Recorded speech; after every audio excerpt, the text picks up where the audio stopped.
नमस्कार दोस्तों, ocean network में आपका स्वागत है। मैं हूं ओमकार चौधरी।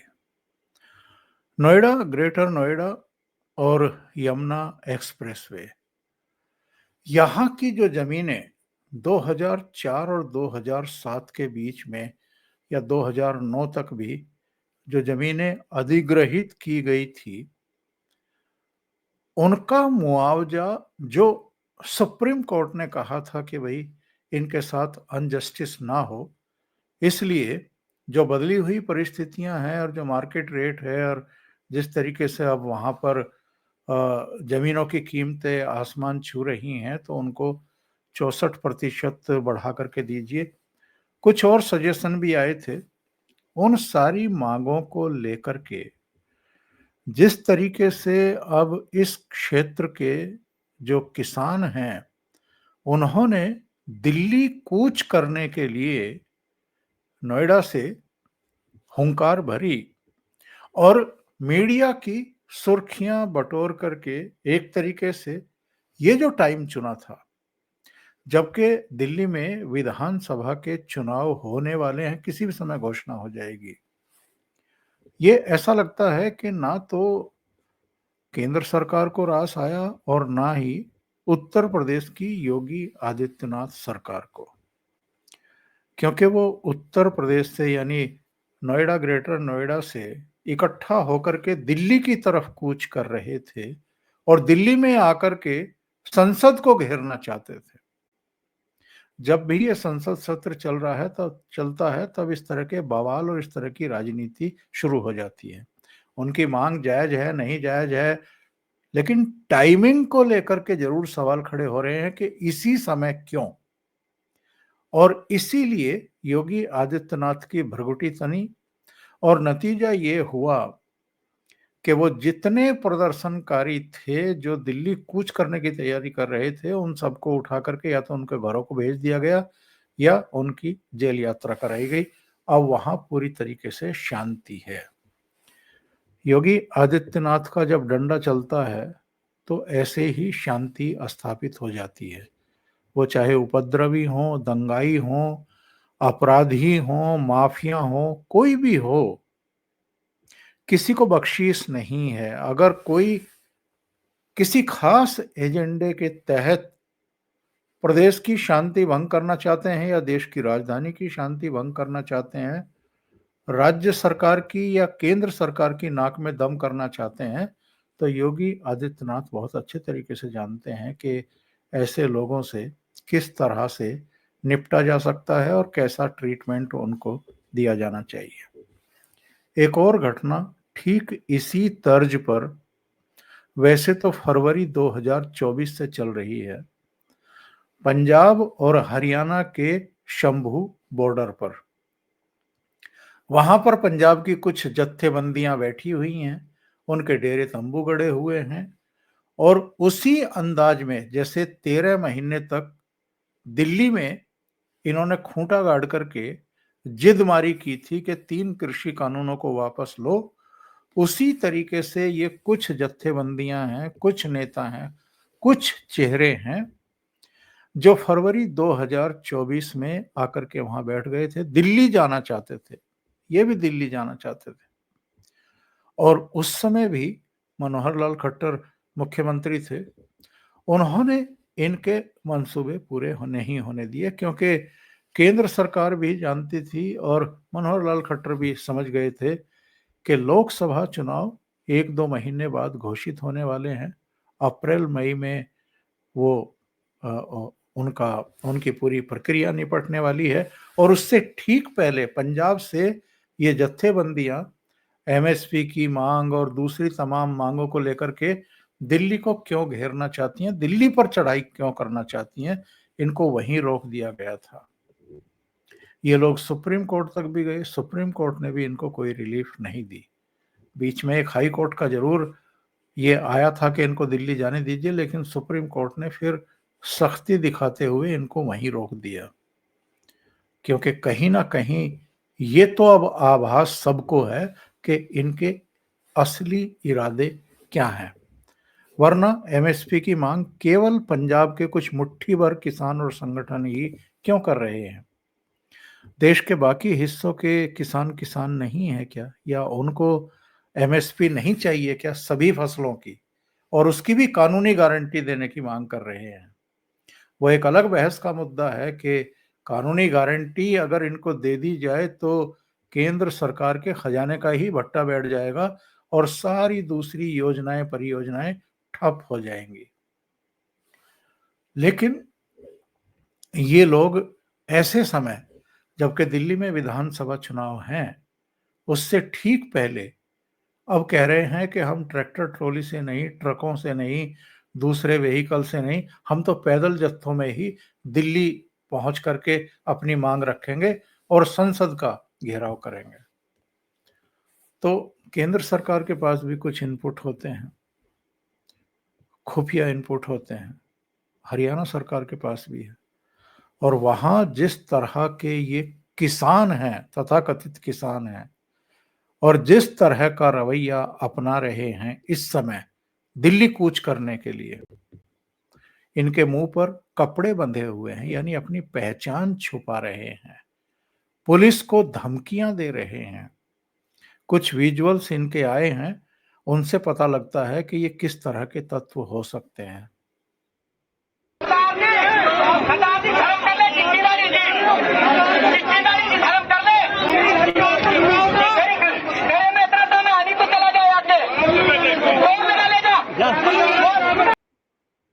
एक और देखिए, पर आंसू गैस के गोले छोड़ दिए गए हैं। आप देखिए कि जो किसान यहाँ पर आगे बढ़ने की कोशिश कर रहे थे, उनके ऊपर आंसू गैस के गोले छोड़ दिए गए हैं और किसान बैरिकेडों से पीछे आ गए हैं और इन किसानों के ऊपर आंसू गैस के गोले छोड़ दिए गए हैं।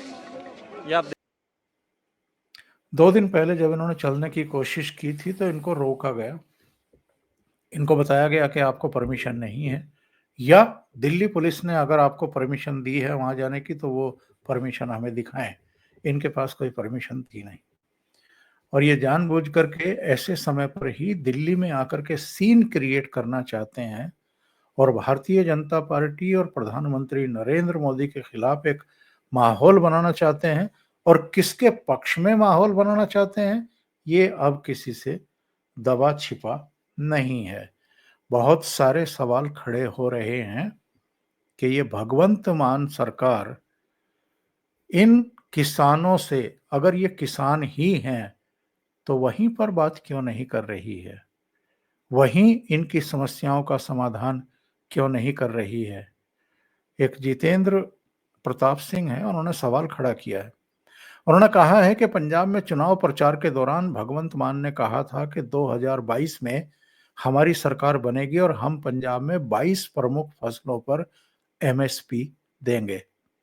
उन्होंने एक भी फसल पर एमएसपी नहीं दिया और किसानों को भड़का रहे हैं कि मोदी एमएसपी नहीं दे रहा और किसानों को नौटंकी करने के लिए दिल्ली भेज रहे हैं। जबकि किसानों को चाहिए कि जिसने चुनाव से पहले वादा किया था, तुम उससे एमएसपी मांगो। जैसे गुजरात में गुजरात सरकार यहाँ की स्थानीय कई फसलें हैं, जैसे मूंगफली, कपास, इसबगोल, जीरा, इन सब पर अपनी तरफ से एमएसपी की गारंटी देती है। तो पंजाब सरकार अपनी तरफ से वहां की फसलों पर एमएसपी क्यों नहीं दे रही है? जिस चीज का, जिस घोषणा का जितेंद्र प्रताप सिंह ने जिक्र किया है, वो भी मैं सुनवा देता हूं। 2022 में वहां आम आदमी पार्टी की सरकार बनी थी भगवंत मान के नेतृत्व में। उससे पहले जब कांग्रेस की सरकार थी तो भगवंत मान ने एक इंटरव्यू में क्या कहा था, जरा सुन लीजिए आप भी।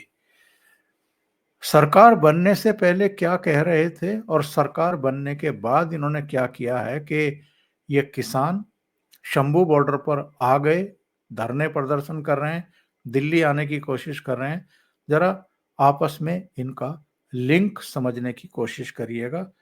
तब इन्होंने क्या कहा था सत्ता में आने से पहले, और सत्ता में आने के बाद अपनी कही बात को किस तरीके से भूल गए, ये भी समझिए। एमएसपी मिल गई, ਅਸੀਂ ਕਹਿੰਦੇ ਆ ਜਾਂ ਕੁਰਸੀ ਛੱਡੋ ਜਾਂ 22 ਦੀਆਂ 22 ਫਸਲਾਂ ਤੇ ਐਮਐਸਪੀ ਦਿਓ, ਨਹੀਂ ਤਾਂ ਫਿਰ 2022 ਚ ਆਮ ਆਦਮੀ ਪਾਰਟੀ ਸਰਕਾਰ ਆਊਗੀ, ਅਸੀਂ 22 ਦੀਆਂ 22 ਫਸਲਾਂ ਦਾ ਇੱਕ ਇੱਕ ਦਾਣਾ ਚੁੱਕਾਂਗੇ, MSP ਤੇ ਵਿਕੂਗੀ।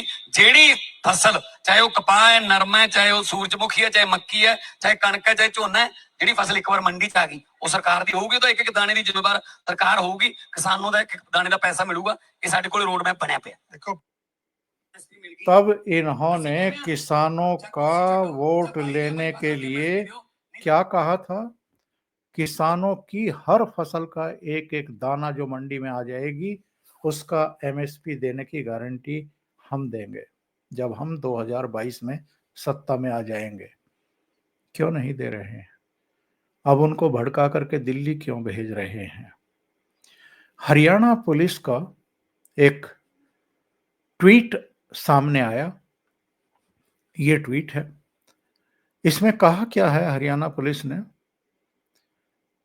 हरियाणा पुलिस की मीडिया कर्मियों से अपील, शंभू बॉर्डर अथवा किसी भी अन्य स्थान पर जहां कानून व्यवस्था संबंधित ड्यूटी चल रही हो वहां भीड़ से उचित दूरी बनाकर रखें। डीजीपी पंजाब से भी अनुरोध है कि वे पंजाब की सीमा में पत्रकारों को बॉर्डर से कम 1 किलोमीटर की दूरी पर रोकें। और ये वो डीओ है हरियाणा पुलिस का जिसकी प्रतियां तमाम टॉप ऑफिशियल्स को भी भेजी गई है। इसमें भी यही बात कही गई है।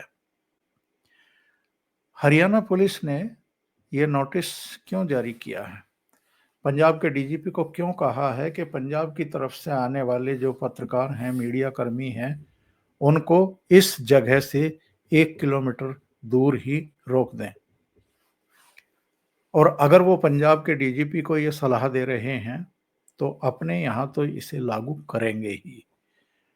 और ये आज के लिए है, क्योंकि 2 दिन पहले भी इन लोगों ने पैदल दिल्ली पहुंचने के लिए पुलिस से कन्फ्रंटेशन किया था और ये कहा था कि एक दिन हम केंद्र सरकार के निमंत्रण की इंतजार करेंगे और फिर उसके अगले दिन यानी आज फिर दिल्ली के लिए कूच करेंगे। तो जो मैंने योगी आदित्यनाथ की चर्चा आपसे शुरू में की थी, जो नोएडा में उन्होंने इलाज किया है आंदोलन जीवियों का, टाइमिंग आप देखिए कि दिल्ली के चुनाव की घोषणा होने वाली है और नोएडा से ग्रेटर नोएडा और यमुना एक्सप्रेस वाले जो किसान हैं वो दिल्ली की तरफ कूच कर रहे थे कि हम दिल्ली जाएंगे।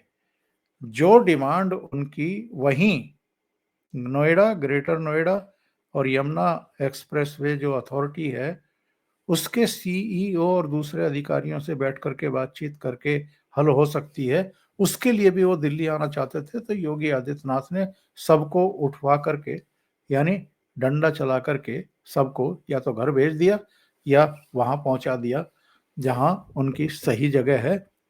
वही काम अब हरियाणा का शासन प्रशासन करता हुआ दिखाई दे रहा है। ये जो नोटिफिकेशन जारी हुआ है, ये जो सलाह दी गई है पंजाब पुलिस को मीडिया को लेकर के 1 किलोमीटर पहले रोकिए, इसका मतलब ये है कि आज अगर इन आंदोलन जीवियों ने फिर से दिल्ली की तरफ जाने की कोशिश की तो हरियाणा सरकार, हरियाणा पुलिस योगी आदित्यनाथ का डंडा यहां भी चलाएगी। यहां भी इनको उठा करके जैसे योगी आदित्यनाथ ने जेल में डाला है ऐसे ही वहां भी हम होते हुए देखेंगे। और मीडिया को इसलिए थोड़ा सा पहले रोकने की तैयारी है ताकि ऐसे में जो मीडिया कर्मी वहां होते हैं, जो लाइव कवरेज करने की कोशिश करते हैं, उनके साथ कुछ ऐसी अनहोनी ना घट जाए कि बाद में ये एक अलग मुद्दा बन जाए। और ये शंभू बॉर्डर पर भी कुछ ही जत्थेबंदियों के कुछ ही चेहरे हैं जो रायता फैलाने की कोशिश कर रहे हैं।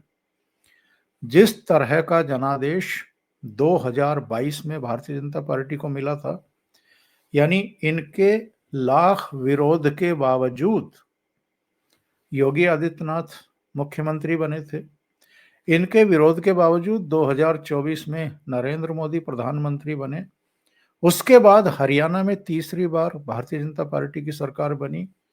अभी महाराष्ट्र में फिर से सरकार बन गई। जम्मू कश्मीर में भारतीय जनता पार्टी को 29 सीटें मिली। झारखंड में भी वो सेकंड लार्जेस्ट पार्टी बन करके उभरी। उसके बाद भारतीय जनता पार्टी ने तय कर लिया है कि ये जो जानबूझ करके न्यूसेंस क्रिएट की जा रही है, एक गलत मैसेज देश के भीतर भी और देश के बाहर भी भेजने की कोशिश हो रही है। ये जो बार बार अप्रिय और टकरावपूर्ण स्थितियां पैदा करने की कोशिश हो रही हैं, अब इससे जरा निपट ही लिया जाए। जो योगी आदित्यनाथ की भाषा है कि आर पार की एक बार हो ही जाए। और इन सबके चेहरे भी अब जाने पहचाने हैं, इनके इरादे भी अब समझ में आ रहे हैं और इनके पीछे कौन है और उनके मंसूबे क्या हैं, ये भी अब सरकार अच्छे तरीके से जान और समझ चुकी है। बांग्लादेश जैसा वो तो 26 जनवरी थी, नहीं तो 25 लाख आदमी थे। ये सारा का सारा काम उसी दिन निपट जाता केस। जहां विपक्ष की सरकार होगी वहां पे इस तरह के प्रोपगंडा करवाए जाएंगे। तो क्या हासिल करना मकसद है इसके पीछे? सरकार गिराना, राष्ट्रपति शासन लगाना, देश की सत्ता पर काबिज रहना, और फिर हर्ष वहां जैसा होगा बांग्लादेश जैसा। तो बांग्लादेश की बात कर लेता हूँ आपसे, देख ले जिस तरह। हाँ, क्या लग रहा है बांग्लादेश में? बांग्लादेश में तो ये बताएगी नहीं यहाँ की सरकार क्या लग रहा है। भाई बांग्लादेश में 15 साल से जो आदमी सत्ता पे काबिज है, विपक्ष के नेता सब जेलों में बंद है, तो यही तो और होता है। अब वे सारे बंद है, उन्हें भागने कहाँ दिया, सारे बंद है। यही हाल यहाँ होगा। ये ढूंढे नहीं मिलने के, जनता बहुत गुस्से में। ये तो उस दिन जब ट्रैक्टर लेकर दिल्ली गए, ये ना बहका दिया कि लाल किले पे चल जाओ। अगर ये उस दिन पार्लियामेंट की तरफ को कर देते, वो तो 26 जनवरी थी, नहीं तो 25 लाख आदमी थे। ये सारा का सारा काम उसी दिन निपट जाता केस। ये निपटेगा। चूक रह गई थोड़ी, हारेगी चूक, हारेगी। इस बार पूरी अब तैयारी है जनता की। और ये धमकी देने वाले कौन लोग हैं? गुरनाम चढ़ूनी याद है आपको? 13 महीने के आंदोलन के दौरान किस किस तरह की भाषा में धमकी देते थे मनोहर लाल खट्टर सरकार को भी और मोदी सरकार को भी। अभी विधानसभा का चुनाव लड़े थे, 1177 वोट मिली केवल, डूब मरने की जगह नहीं है। और ये राकेश टिकैत खतौली में भी जमानत जब्त हुई थी जब चुनाव लड़ा था विधानसभा का। अमरोहा में भी जब लोकसभा चुनाव लड़ा, जमानत जब्त हुई थी। ये किसके द्वारा वित्त पोषित हैं, किसके द्वारा बैठाए जाते हैं माहौल खराब करने के लिए, परसेप्शन बनाने के लिए। और चूंकि ऐसे तमाम राजनीतिक दलों की अपनी जमीन पैरों के नीचे से खिसक चुकी है, इसलिए अब उनको किसानों का सहारा चाहिए, किसानों का नाम चाहिए या दूसरे वर्गों का नाम चाहिए, ताकि उनके बल पर प्रोपेगेंडा खड़ा कर सकें और एक परसेप्शन क्रिएट करके मोदी सरकार को बदनाम कर सकें। पर चूंकि अब मोदी सरकार भी, योगी सरकार भी और हरियाणा सरकार भी समझ चुकी है कि इनकी असलियत क्या है, इनके इरादे क्या हैं, तो इसलिए ऐसा लगता है कि जो योगी का डंडा उत्तर प्रदेश में काम कर रहा है, वो अब हमें दूसरे राज्यों में भी, ये हरियाणा में भी हमें चलता हुआ दिखाई देगा। अभी के लिए इतना ही।